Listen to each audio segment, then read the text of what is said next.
Hey guys, welcome back to E Green Delight's Kitchen. Today we're gonna make soft cookies made with water.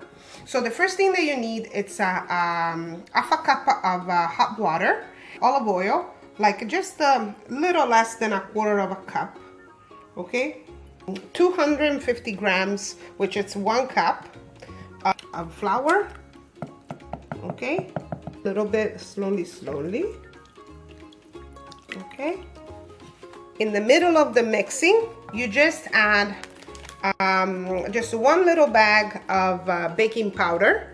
And this baking powder, it's there is add some vanillina, some extract vanillina, so we can put this one too. So it's everything all in one bag.